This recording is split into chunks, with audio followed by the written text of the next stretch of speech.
A lot of whistleblowers come forward to, well, blow the whistle about the UFO topic, but a lot of them don't bring any proof. And they don't bring any of the footage that they go on to talk about. And a lot of people wonder, well, why exactly is that? And I may have discovered the reason why these people don't come forward. And I say I, like I'm going to take the credit, but this came up on my Reddit and it was really interesting, so I wanted to talk about it. But according to the Schumer, UAPDA UFO secrets are hidden under the Atomic Energy Act. Any leaking of classified material under this act is punishable with imprisonment and or a death penalty. This is the one and only reason nobody is leaking any actual evidence of the phenomenon.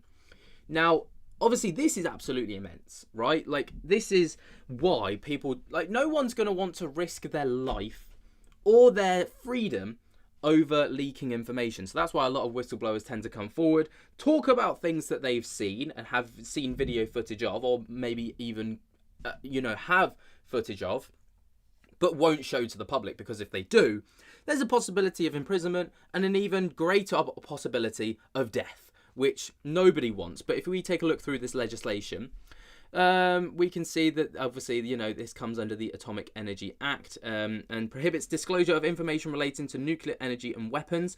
The Act also creates penalties for anyone who communicates, transmits, or discloses documents or information involving the incorporating restricted data with the intent to injure the United States or advantage of foreign nation, or who has the reason to believe such data would have effect.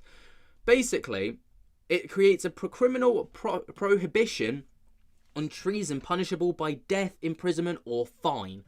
So basically, the UFO topic is protected by the Atomic Energy Act.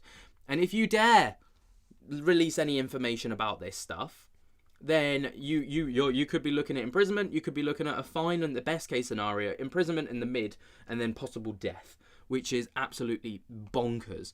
And it makes a lot of sense because obviously Jeremy Corbell leaked the alleged Jellyfish UFO, which has gone on to apparently be debunked by Miss Gam on the Ross Coulthart podcast.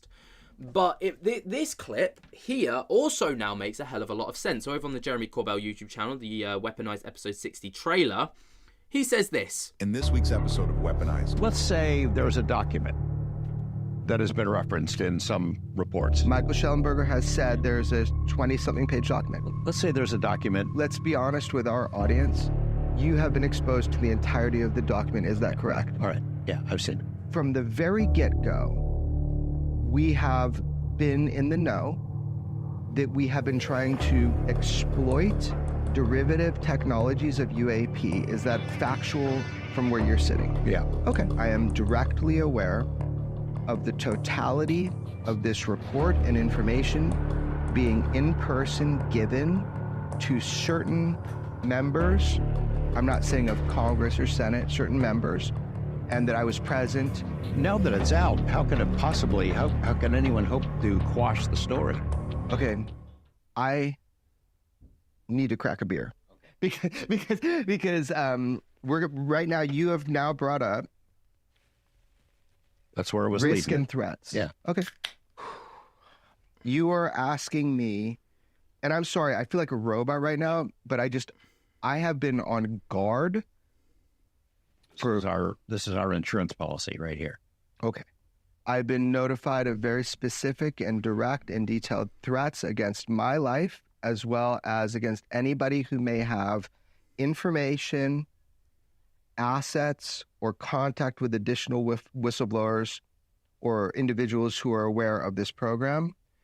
So much so that I have taken action through law enforcement. Do you have in place what you might call a dead switch, a system whereby information about this and other matters that we've collected over the years would be disseminated if something were to happen?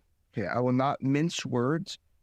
We have had in place for quite some time, unrelated to this story of Immaculate Constellation, that if you or I are removed from the equation, that you have absolute, uncontrolled, catastrophic disclosure of information that would be dangerous to the United States of America, that would be dangerous to global policy, that would be dangerous in many ways.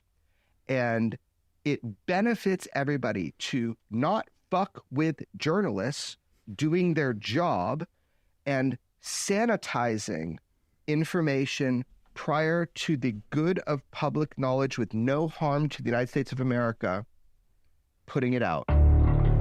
There you go. So that clip now makes a hell of a lot more sense, right? When you put into context, Jeremy Corbell obviously released the Jellyfish UFO footage. He apparently leaked the documents for the Immaculate Constellation. And, you know, there have been questions about death threats against his life, essentially.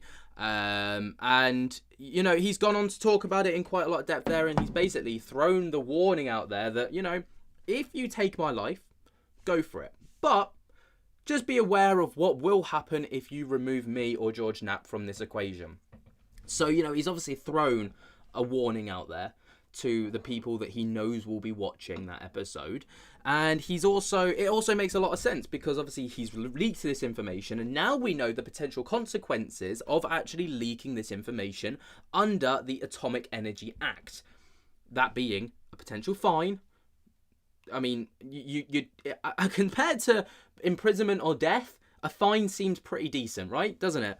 You know, I should imagine it'll be quite an extensive fine, but it seems a lot better than death or imprisonment. But now that we've got all of that information, it seems to make a lot more sense as to why Jeremy Corbell was throwing this out there when he did, because not only could he be facing imprisonment, he could be facing the death penalty. And, you know, even scarier than that is that he could be facing potential death from people where he might not even see it coming. You know, it might not be a legal way of taking someone out. But the fact that this is all hidden within the Atomic Energy Act is very smart from the government, I suppose, because it stops any whistleblowers from being able to go public and being able to, like, say, hey guys, here's this information, like David Grush sitting in front of Congress going, you know, I've seen non-human intelligent pilots and, you know, extra-dimensional beings or interdimensional beings or however he worded it, and going, here's the footage of it. Here's the footage of the craft. Here's the footage of the reverse engineer program that's been taking place for the past 50 years. Here's this, here's that. And just kind of disclosing all of that, because David Grush knows that if he does that, he's probably going to die. And, you know, that sounds so morbid and so scary and so dramatic, but it's just the reality of the situation.